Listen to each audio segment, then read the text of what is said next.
नमस्ते, आदाब। पसमादा डेमोक्रेसी की इस खास पेशकश शख्सियत से मुलाकात में आज हम एक बहुत ही शानदार शख्स से मिल रहे हैं जो लोकल से लेके ग्लोबल तक पसमादा की आवाज़, उनकी हक हुकूक और उनके लिए बन रही नीतियों पे पैनी निगाह रखते हैं।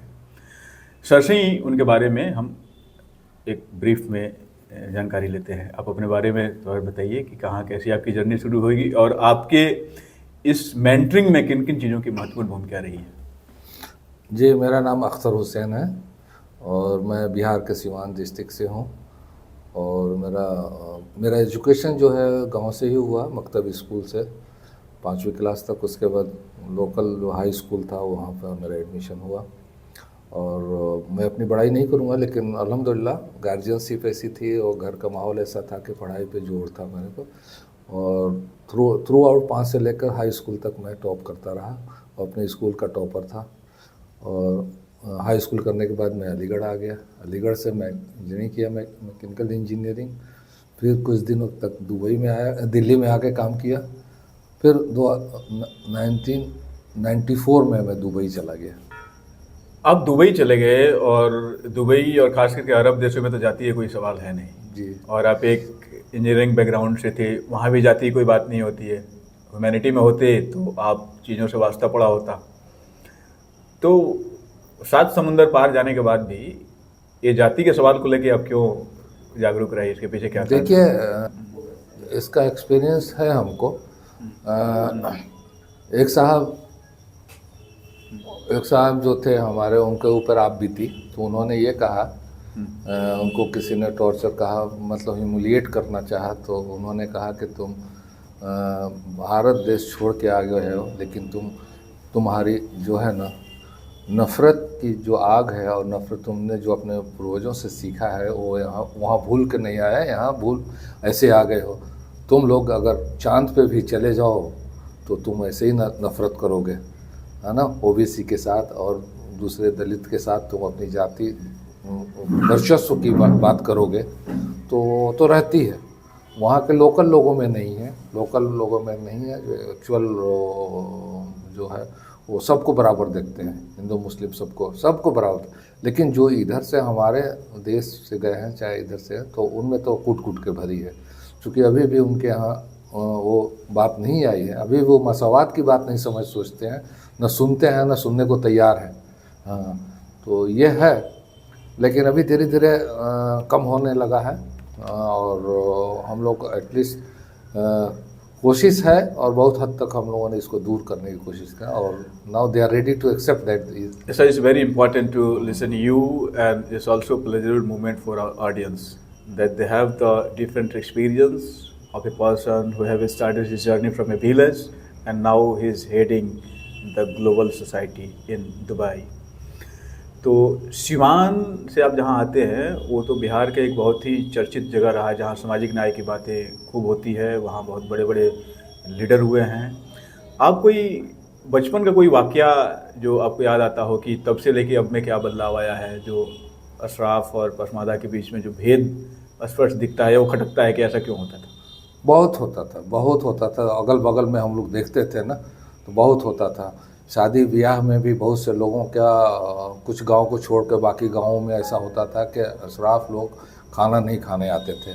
पसमानदा के घर के से खाना उनके घर जाता था। और लेकिन जब उनके घर पे कोई फंक्शन होता था तो पसमानदा के लोग, बच्चे बूढ़ा सब जाके खाना खाता था और उसमें काम में हाथ बटाता था। लेकिन वही हम पसमानदा के साथ नहीं होता था, है ना। तो ये था। अब एक वाक़या बताऊं, हमारे वहाँ के एक साहब थे, ज़मींदार से अपने आप को कहते थे। वो किसी पसमानदा के घर पर नहीं जाते थे दावत खाने। कोई शादी फंक्शन हो कोई है तो वो जाते नहीं थे। अपने घर से एक छड़ी भेज देते हैं तो मेरी तरफ से ये है, छड़ी है, ये हमारे तरफ से रिप्रेजेंट करेंगे, ये शरीक होंगे। तो उस ज़माने में तकरीबन मैं सोच रहा हूँ कि 1954 वगैरह की बात है। क्रांतिकारी आदमी थे, बहुत ही, नाम लेना मुनासिब नहीं है, लेकिन बहुत ही एजुकेटेड, मतलब यंग कह सकते हैं। तो वो सब बहुत ऑब्जर्व करते थे इन चीज़ों के। तो उन्होंने कहा कि जब हम लोगों को पसमानदा, जब उनके घर पे दावत होगी, कोई शादी ब्याह होगी, तो हम लोग भी करेंगे कोई सब। और उन्होंने, ऐसा हुआ जब मौका आया तो पूरे पसमानदा वालों ने अपने गाँव घर से लाठी इकट्ठा किया और लाठी ले आके उनके घर पे तोड़ दिया कि हमारी तरफ से ये आपकी दावत कबूल है, आपके फंक्शन में ये हमारी लाठियाँ जो हैं ये शरीक होंगी। तो उनकी आंखें खुली। हाँ, और थोड़ा सा उनका घमंड था क्योंकि ज़मींदारी का था उस ज़माने में। अभी जल्दी 1947 में देश आज़ाद हुआ था, तो अभी उतने ये नहीं हुई थी। और 1952 में शायद ज़मींदारी सिस्टम भी ख़त्म हो गई थी। तो धीरे धीरे वो बदलाव हुआ। तो बदलाव हुआ, कुछ ऐसा भी था कि बहुत से जगहों पे, छोटे छोटे गांवों में ऐसा होता था, शादी हो रही है तो बारात आई है तो पहले लड़का जो था, जो सामंती विचार के लोग हैं, उनके घर पे जाएगा दूल्हा, उनकी औरतें देखेंगी, मिलेंगी, तब जाएगी। जिसके घर की बारात हो, बेटी की बारात है, उसके घर जाएगी। उसके अगेंस्ट, वो तो हमारे लाइफ में क्या है, स्टूडेंट लाइफ में जब मैं पढ़ता था तब भी है, उसके अगेंस्ट हमने आवाज़ उठाया। हमने कहा बेटी आपकी शादी हो रही है, आप उसके घर दूल्हा जा रहा है ना, उसके अगर किसी औरत को देखना है तो आपके घर पे आए, आपके आंगन में आए, आप देख के जाए, सही है ना। तो ये बदलाव, अभी जो बदलाव हुआ काफ़ी हद तक हुआ है। सामाजिक जो सुधार हुआ है, कर्पूरी ठाकुर का देन है उसमें, बाद में लालू प्रसाद का देन है, और नीतीश कुमार ने नौकरियों में सशक्तिकरण किया, बहुत ही उसमें एम्पावरमेंट लाया।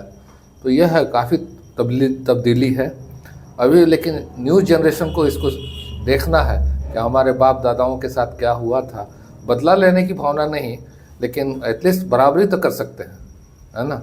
क्योंकि आज भी ताने दिए जाते हैं कि तुम्हारे बाप दादा क्या थे, तुम हमारे बाप दादा के सामने चारपाई पे नहीं बैठते थे, जूता नहीं पहनते थे। तो न्यू जनरेशन को इसको सोचना होगा, है ना, कि हमारे पूर्वजों के साथ क्या हुआ है, अभी क्या होना चाहिए। अभी हम इंसानियत की बात करें, मसवात की बात करें, हम कंधा से कंधा मिला के चलते हैं। कब्रिस्तान में हम साथ रहते हैं, मस्जिद में साथ रहते हैं, मुहर्रम में साथ रहते हैं, ईदगाह में साथ रहते हैं, उम्रा में साथ रहते हैं, हज में साथ रहते हैं। तो बाकी चीज़ों में क्यों नहीं साथ, शादी ब्याह क्यों नहीं करते हम साथ में। इस तरह की बहुत सारी चीज़ें हैं। अच्छा, एक के बीच में आपको रोकना चाहेंगे सर। अभी जो आप कह रहे हैं कि कब्रिस्तान में साथ रहते हैं और मस्जिद में साथ रहते हैं, लेकिन इन तमाम सारी तर्कों के बीच कुछ ऐसी खबरें आती रहती हैं कि यहाँ इस जाति की मस्जिद अलग है, दिल्ली से थोड़ी ही दूर पे यदि देखा जाए तो, या फिर बिहार में भी है अलग अलग जगह। अलीनूर साहब ने भी एक लेख में इसका जिक्र किया था, और पिछले दिनों भी कुछ सुनने में मिला कि कब्रगाह भी अलग होता है, कब्रिस्तान भी अलग है। तो क्या ये बातें सही थी, या फिर आप जो कह रहे हैं वो सही है? सही है बात है। जैसे धोबियाने की मस्जिद है, आपने सुना होगा, अभी फेसबुक पे सब जगह वायरल हो रहा है कि फ़कीर की मस्जिद कब्रिस्तान और नट की कब्रिस्तान। चंपारण में आपने सुना होगा, बीच रोड को डिवाइड कर दिया गया। एक तरफ अंसारी लोगों का चलने का हुआ, दूसरी तरफ अशराफिया का चलने का हुआ।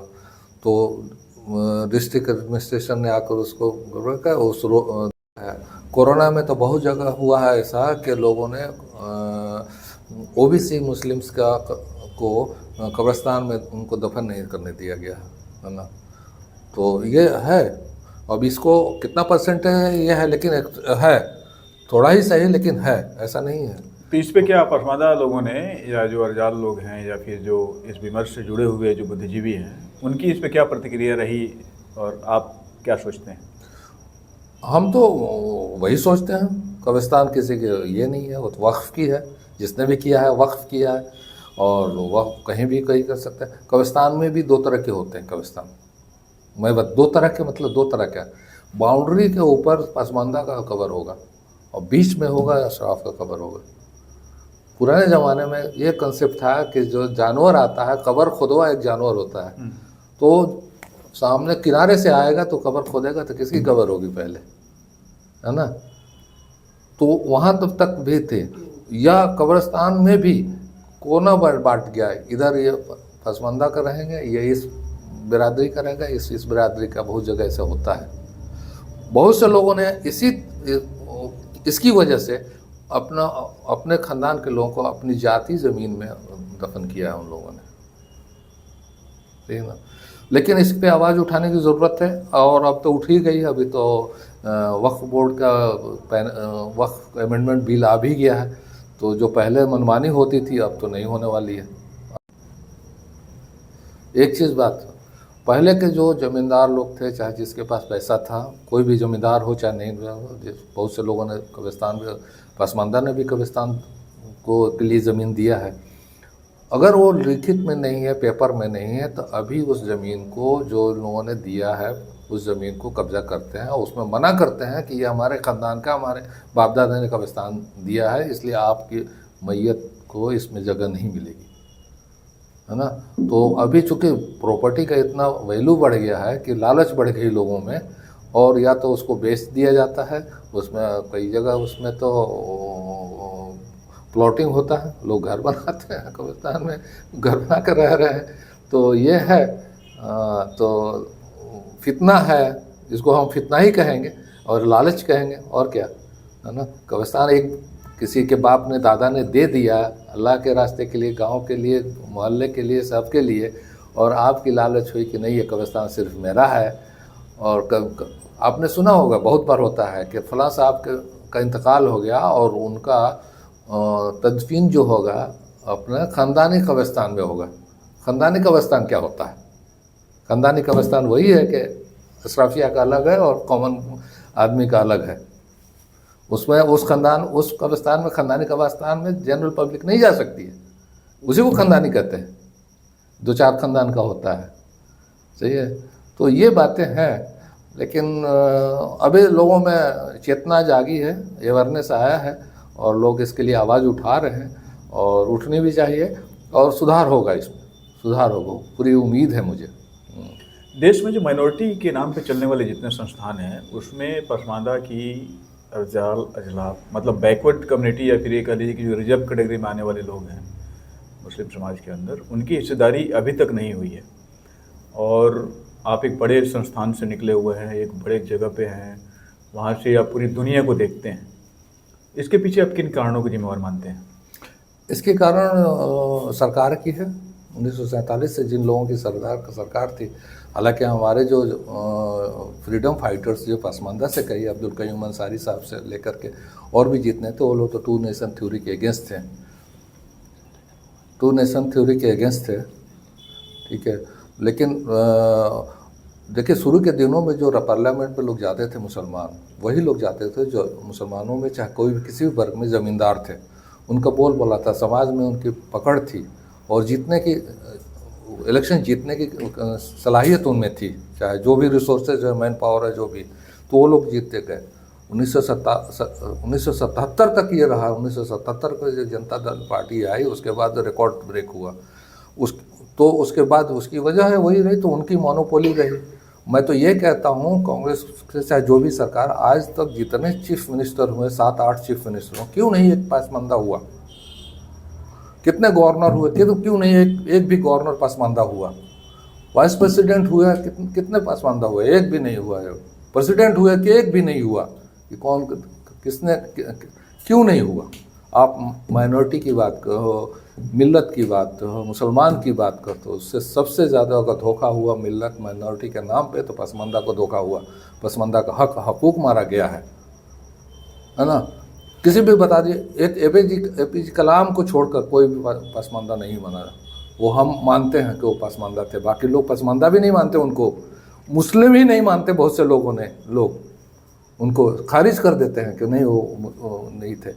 तो ये सोची समझी साजिश थी, और अभी जो लड़ाई हो रही है, धीरे धीरे हम लोग अपना हक, और पसमानदा मूवमेंट है, जागरूक ओबीसी मूवमेंट है, हर तरह के ऑर्गेनाइजेशन काम कर रहा है इस पर, और सरकार इसकी बात समझ रही है, और उस पर हिस्सेदारी की बात हो रही है। इंशाल्लाह मिल भी रहा है, मिलेगा भी।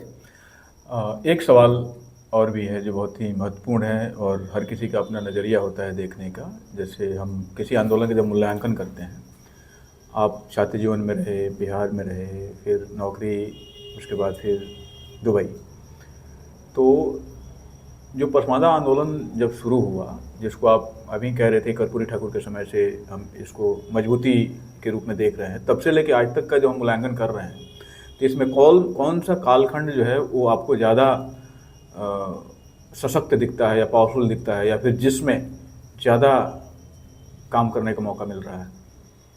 देखिए, मंडल कमीशन के बाद ओबीसी नाम था उस वक्त, ओबीसी, जो कि ओबीसी में हम लोग मुस्लिम आते थे, और पसमानदा ओबीसी में ही आता है, उसको पसमानदा कहिए चाहे मुस्लिम, ओबीसी में, क्योंकि ओबीसी में हिंदू नॉन मुस्लिम भी आते हैं, मुस्लिम भी आते हैं। तो अगर मुस्लिम की बात कर रहे हैं ओबीसी में, तो पसमानदा आ जाता है, पसमानदा की सारी जातियाँ आ जाती, तो उसमें उसके बाद जो अली अनवर साहब ने जो मूवमेंट शुरू किया, उससे बहुत बड़ा फ़र्क पड़ा। बहुत, जो वर्ड जो लोग नहीं जानते थे कि पसमानदा वर्ड क्या है, हम लोग सिर्फ ओबीसी जानते थे, सब लोग ओबीसी जानते थे, पिछड़ा वर्ग के नाम से जाना जाता था।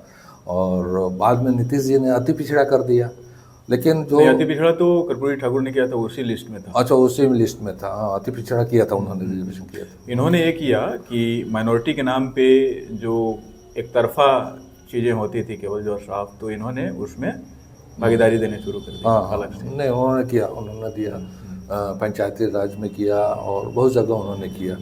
तो 90 का दौर जो था ना, लेट 90 का दौर, जो पसमानदा मूवमेंट के लिए बहुत ही इम्पोर्टेंट था, और उससे पसमानदा कम्युनिटी को में एक नई ऊर्जा मिली, एक जान मिली, एक पहचान मिली। तो 90 से लेकर अभी तक वही बेसिकली हम बात करना चाह रहे थे, और हमारे जो दर्शक हैं इसके पसमानदा डेमोक्रेसी के, वो लोग भी इन मुद्दों पे आके अटक जाते हैं और उन्हें कोई रास्ता नहीं दिखता कि अब इससे आगे क्या हम सोचें।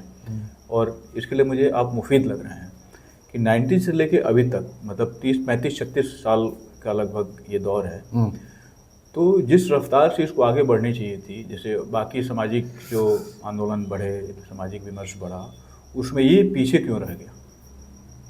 इसमें पीछे ये रहने का वजह ये है कि जो हमारे लीडरशिप थी, और उसको सही से उनका विज़न जो आगे नहीं बढ़ा, जिस विज़न और मिशन से निकले थे उसको नहीं पहुंचा पाए। जैसे गांव-गांव तक जाना था, डोर टू डोर जाना था, लिटरेचर देना था, मीटिंग करनी थी, सरकार की योजनाओं को लोगों को बताना था कि हमारे पसमानदा के लिए ये सब स्कीम आ रही है, एजुकेशन में स्कॉलरशिप है, स्टाइपेंड है, नौकरियां हैं, इस तरह को हम लोगों ने नहीं पहुंचाया, लोगों ने नहीं पहुंचाया, उसकी वजह से ये। लेकिन अभी जो है, आज के टेक्नोलॉजी में घंटों का काम मिनटों में जिसे कहते हैं, वो होने वाला है, हो रहा है। आप अभी जैसे हम यहाँ बैठे हुए हैं, अभी बहुत से लोग हमारी और आपकी बातें सुनते हैं, तो अभी इफ़ेक्टिव है। अभी ज़रूरत इस बात की है कि अभी अपने वॉलंटियर्स को, अपने ऑर्गेनाइजेशन को मजबूत किया जाए, एक्टिविस्ट को बुलाया जाए, बनाया जाए, लीडर्स आगे आएँ। अब लीडर्स भी तो बटे हुए हैं, अलग अलग पार्टियों में हैं पसमानदा के, और वो पार्टी लाइन से हट के बात नहीं करते हैं। तो जो पार्टी में रहेगा वो पसमानदा के खुल के बात नहीं करेगा। तो इसके लिए तो मेरा अपना सुझाव कि पार्टी में नहीं रहना चाहिए, तो पसमानदा के लिए कुछ काम करेगा, ज़्यादा इंडिपेंडेंटली काम कर सकता है, लेकिन पार्टी में रहते हुए विद इन पार्टी में आवाज़ उठा सकता है, लेकिन उसके लिमिटेड ये होते हैं, लिमिटेशन है उनकी। अस्मितावादी आंदोलन जो रहे हैं, दलित आंदोलन हो गया, आदिवासी आंदोलन हो गया, या पिछड़ा आंदोलन एज ए होल, तो उसमें क्या होता है कि किसी भी पार्टी में रहे लोग, यदि वो संगठन है, एक ऑर्गेनाइजेशन बना हुआ है, सोशल ग्रुप, तो वो सारे लोग उसको सपोर्ट करते हैं, या फिर वो जो लाइन खींचती है तो उसके पीछे आ जाते हैं। तो माइनॉरिटी एक बहुत बड़ा बल्क ग्रुप है जो आज़ादी के पहले से बहुत एक्टिव रहा है इस देश में। थोड़ा याद दिलाना चाहूँगा कि कहीं कोई विमर्श नहीं था, तो पसमानदा का विमर्श उस समय था। आसिम बिहारी से स्टार्ट था, हाँ, मोमेंट कन्वेंट, ये सब चीज़ें थी। तो एकाएक वो इतने ढलान पे कैसे आ गया? और जो आंदोलन नहीं था पहले, जैसे दलित आंदोलन बहुत बाद में आता है, वो आज पूरा देश में विमर्श की लड़ाई और राजनीति वही कर रहा है। और जो इस विमर्श को लेके, अस्मिता के विमर्श को लेके, जो पसमानदा, आसिम बिहारी साहब, या उसमें जितने लोग थे, इमरान शाही साहब हो गए, अल्लाह बख्श शुमरू का नाम आता है, जो सिंध प्रांत के जो उसमें प्रधानमंत्री, जम्मू कश्मीर के वाले थे जी। तो इतने बड़े बड़े नाम होने के बाद भी उनकी जो लेगेसी है क्यों पीछे रह गई? आप एक साइंटिफिक अप्रोच से इस पर अपनी बात, वही बोला ना, एक तो उन लोगों ने अपनी जो है मूवमेंट जो था, मूवमेंट कॉन्फ्रेंस तक कांग्रेस में मर्ज हो गया। जैसे मर्ज हो गया, कयूम साहब जो कांग्रेस के साथ काम करने लगे, बहुत काम किया उन्होंने, अपने दम पे उन कांग्रेस से जो चाहते थे करवा लेते थे। देखिए डाउन द लाइन उनके बाद कोई लीडरशिप नहीं पैदा हुआ, मुझे जहाँ तक जानकारी है ना। कास्ट लीडरशिप उनके अपने साथ लेकिन लेकर, माइनॉरिटी लीडरशिप तो बढ़ती लेकिन गई। माइनॉरिटी लीडरशिप जो थे वो दूसरे लोगों की थी, मुस्लिम के नाम पे थी। माइनॉरिटी और मिल्लत और ये मुस्लिम ना, मुसलमानों के मुस्लिम के नाम पे, पसमानदा के नाम पे नहीं तो था। क्या आपको लगता है कि आज जो हिंदू के नाम पे लीडरशिप जो चल रही है, इसकी बीज मुस्लिम लीडरशिप के नाम पे बोई जा चुकी थी? हाँ बिल्कुल हो चुकी थी। अगर आपको पसमानदों को अलग करना है तो माइनॉरिटी और मिल्लत का वर्ड से हट के लाइन खींचना पड़ेगा। पसमानदा का अगर भला चाहते हैं तो माइनॉरिटी और ये छलावा है हमारे माइनॉरिटी और मिल्लत का वर्ड जो है ना, इस वर्ड को ख़त्म करना पड़ेगा हमको। पसमानदा की बात पसमानदा करना चाहिए, माइनॉरिटी की बात नहीं करेगा। माइनॉरिटी में है, माइनॉरिटी क्यों बना है, क्या बना है, इंटरनेशनल लेवल का माइनॉरिटी है। हम माइनॉरिटी जैसे आलम साहब कहते हैं माइनॉरिटी में नहीं है, मेजॉरिटी में है। We are in majority, minority की बात क्यों करें हम। और माइनॉरिटी में पूरा आ जाता है। माइनॉरिटी में तो सिख भी हैं, पारसी भी हैं और जैन भी हैं, है ना। ये सारी कम्युनिटी है, मुस्लिम भी हैं उसमें। अब मुस्लिम है माइनॉरिटी में, हम मेजॉरिटी में हैं, 85% हैं, फिर हम कहाँ से माइनॉरिटी में। तो इस लाइन को खींचना पड़ेगा, अपने लोगों को बताना पड़ेगा, ये ज़रूरी है। सर, आप देश भर के तमाम बड़े बड़े बौद्धिक लोगों से जुड़े हुए हैं, जो आप जिस यूनिवर्सिटी से पढ़े हैं उसका बहुत बड़ा नेटवर्क है पूरी दुनिया में। और माइनॉरिटी के नाम पे जो भी चीज़ें मिलती है या मिलती रही है, वो केवल कुछ खास लोगों तक पहुंचती है, जो सबसे ज़्यादा नीडी है उस तक नहीं जाती है। तो इस पे कभी आपका वो इलीट और बौद्धिक तबका कुछ सोचा है या कोई राय दिया है क्या? नहीं, जब भी आप बात करिएगा ना इस तरह की बात हो तो हमेशा उसमें कहा जाता है कि मुसलमान हम एक हैं, एक ही हैं। आप उसमें तफरका क्यों बांट रहे हैं, मुसलमानों को बांट क्यों रहे हैं साहब, मुसलमानों को क्यों बांट रहे हैं। मुसलमान मुसलमान है, लेकिन जब स्कॉलरशिप मिलेगा, कॉलेज बनाना होगा तो माइनॉरिटी के नाम पर करोड़ों रुपया वो स्कॉलरशिप फंड उनको मिल जाएगा। लेकिन किसी पसमानदा को बनाना होगा तो उसको नहीं मिलेगा, है ना। कोई कमीशन का बनाना, चेयरमैन बनाना होगा तो नहीं मिलेगा। माइनॉरिटी के नाम पे कोई जाएगा तो दूसरा ही जाएगा, कोई पसमानदा नहीं जाएगा। तो इस तरह का होता है। तो इस पे पसमानदा, चूँकि लोकतंत्र में, डेमोक्रेसी में वोट बहुत इंपॉर्टेंट होता है, और 85% जो आप कह रहे हैं कि हमारी आबादी है, तो 85% की तरफ से ये आवाज़ क्यों नहीं जाती है कि हमें क्यों नहीं हिस्सेदारी मिल रही है? कभी ऐसा हुआ है, किसी ने आवाज़ लगाई है, कभी किसी ने बात करना चाहा है? नहीं, आवाज़ तो बहुत हो रही है अभी तो, आज के दिन में तो बहुत आवाज़ हो रही है, हर प्लेटफॉर्म से हो रहा है, इंटरनेशनल लेवल से हो रहा है और लेवल से। लेकिन इसके पहले क्यों नहीं हुआ? और इसके पहले तो फेवर की सरकार थी। पहले चेतना नहीं थी, पहले लोगों को ये हो रहा था कि सबका हो जाएगा तो हमारा भी होगा, हम उसी फ्लो में जा रहे थे। इस तरह से लोगों को ये नहीं होता था कि हमारे को किस तरह से हमारे साथ धोखा किया जा रहा है, माइनॉरिटी पसमानदा को माइनॉरिटी के नाम पे कैसे धोखा दिया जाए। 100 साल लग गया है वाइस चांसलर को बनने में, अलीगढ़ के मुस्लिम यूनिवर्सिटी को, वो भी लेडी वाइस चांसलर। खुशी से पसमानदा महाज का, पसमानदा मूवमेंट का, चाहे जितने लोगों ने लड़ के लिया ना, उस एक पसमानदा लेडीज़ को वाइस चांसलर बना के दिया ना। और अब सिलसिला शुरू हो गया है, शुरू हो गया बहुत से कमीशन में, बहुत सी जगह जो सरकार सोचती है, जानती है कि अभी बिहार का इलेक्शन देखिए, पूरा एक मुश्त पसमानदा ने गठबंधन को वोट दिया, जिन्होंने नहीं दिया, टिकट तक नहीं दिया, उनकी हालत क्या थी देख सकते हैं।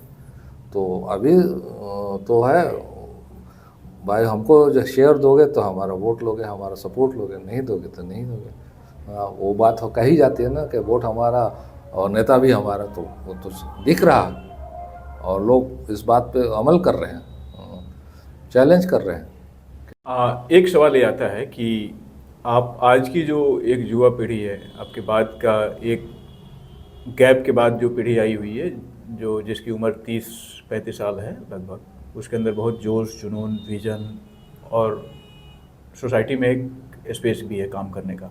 आप उनको क्या सलाह देना चाहेंगे अपने अनुभव और देखे हुए यथार्थ पे, कि वो किस दिशा में वो चलें, अपने सारा काम धाम करते हुए उनको सोसाइटी के लिए क्या करना चाहिए, क्या कंट्रीब्यूट करना चाहिए? नहीं, उनको मैं यही सुझाव दूंगा कि भाई देखिए, वो क्या बोलते हैं, जवान जिधर चले या जवानी उधर नेता, उस तरह का कोई है मुहावरा, भूल रहा हूँ मैं। तो तो इन लोगों को ऐसे चाहिए कि जज्बाती नहीं होना चाहिए। धार्मिक अफीम जो पिला रहे हैं लोग, चाहे जिस भी धर्म में, उसको छोड़ करके अपने दिलो दिमाग से सोच कर, है ना, और अपने कम्युनिटी के बारे में, अपने देश के बारे में सोचा जाए और उस पर काम किया जाए, है ना। क्योंकि अभी आने वाले दिनों में भारत बहुत ही आगे जाने वाला है और डेवलपमेंट हो रहा है। अभी हमको ये देखना है, पसमानदा खासकर कि आने वाले, खासकर अगर हम बिहार के संदर्भ में बात करें तो 5 साल में अभी पसमानदा को ये देखना है कि हम अपने बच्चों को कहाँ सेट करना चाहते हैं। 5 साल का गोल लेकर चलना पड़ेगा। कितने बच्चों को ग्रेजुएशन कंप्लीट का, कौन वीडियो बनेगा, कितना कौन सीईओ बनेगा, कौन दारोगा बनेगा, कौन प्रोफेसर बनना है, ये गार्जियन का सेट करना है। और समाज के बुद्धिजीवियों का फर्ज बनता है कि सेमिनार कराए, लोगों से मीटिंग कराए, क्या स्कीम है, क्या स्कॉलरशिप है। तो जनरेशन को ये है कि जनरेशन को नारेबाजी के पीछे नहीं जाए, किसी का भक्त नहीं बने साहब, किसी का भक्त नहीं बने, किसी के धार्मिक अफीम को नहीं पिए। बस देश में सद्भावना होनी चाहिए, भाईचारा होनी चाहिए, है ना, और एजुकेशन फर्स्ट प्रायोरिटी होनी चाहिए। और आज के दौर में एजुकेशन के लिए पैसे से ज़रूरत ज़्यादा हिम्मत की ज़रूरत है। पैसा तो आज भी एक न्यूज़ डालिए फेसबुक पे कि एक बच्चा का एग्ज़ाम है और पैसा नहीं मिल रहा, फीस नहीं मिल रहा, लाखों रुपए लोग देने वाले हैं। तो पैसा के आज के दिन में किल्लत नहीं है, है ना। बस हिम्मत होनी चाहिए थे। यूथ को आज के दिन में भारत देश को बढ़ाना है तो एजुकेशन में आगे आना पड़ेगा। एजुकेशन ही वो है, शेरनी है जिसका बच्चा पीता है तो दहाड़ता है ना। बाबा साहेब अम्बेडकर ने कहा है ना, एजुकेशन, तो एजुकेशन इज़ इम्पोर्टेंट। चलते चलते आपसे एक छोटा सा और सवाल, ये हमारे दर्शकों की जिज्ञासा है और आपसे जब इस पे बात हो रही है तो उम्मीद है कि आप एक नए नज़रिए से इस पे कुछ अपनी बात रखेंगे। एक ऐसा विमर्श जो आज़ादी के पहले इतना मजबूत था, जब इस देश में जाति की कोई संस्थानिक बात नहीं होती थी, कोई इंस्टीट्यूशनल डिस्कोर्स नहीं था, तो पसमानदा का, उसमें पसमानदा नहीं था, मोमिन कॉन्फ्रेंस था, जो इस देश की तमाम सारी समस्याओं की बात करता था। मजदूरों की बात करता था, महिलाओं की बात करता था, स्टूडेंट्स की बात करता था, इंडस्ट्रियल लेबर की बात करता था, रेट फिक्सिंग कैसे हो इसकी बात करता था। आज़ादी के बाद जब हमें एक डेमोक्रेटिक स्पेस मिला तो उसमें ये बात और मजबूती से होनी चाहिए, लेकिन वो चीज़ें गौड़ होती गई और जो दूसरी चीज़ें हैं वो केंद्र में आती गई। मतलब पहले पिछड़े मुस्लिमों की बात होती थी, उसके बाद माइनॉरिटी के नाम पर अगले मुस्लिमों की बात होती गई। आप इस विचलन को किस रूप में देखते हैं और आज जो आंदोलन चल रहा है पसमानदा का, उसको किस रूप में ले जाने की आप सलाह देते हैं? देखिए, पहले जो था ना उसमें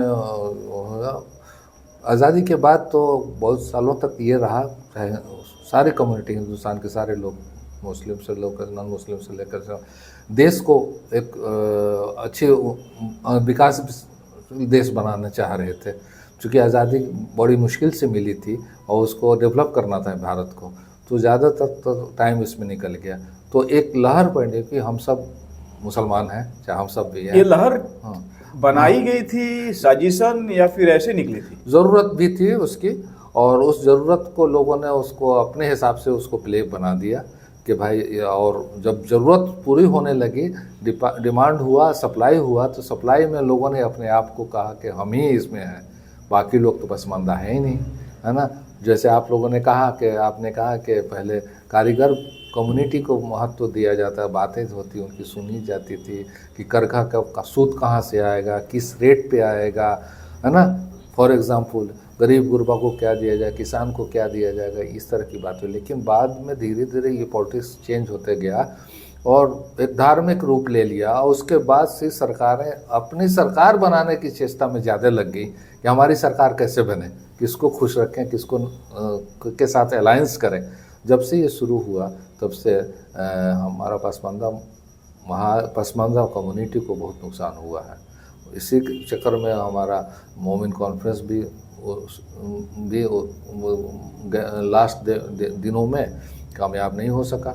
और ये मेरा एक ही रिक्वेस्ट है अभी, और सारे पसमानदा ऑर्गेनाइजेशन से, जितने पसमानदा ऑर्गेनाइजेशन है, कि इसमें कोई बुराई नहीं है कि 10 की जगह 20 ऑर्गेनाइजेशन हो जाए, हर कम्युनिटी के, हर बिरादरी का ऑर्गेनाइजेशन हो, चूँकि हर बिरादरी के लोग ही अपने कम्युनिटी के बारे में जानते हैं कि उनके साथ क्या दुश्वारियाँ हैं, माली हालत कैसी है, शैक्षणिक क्या हालत है ना, सोशल क्या है उनका स्टेटस।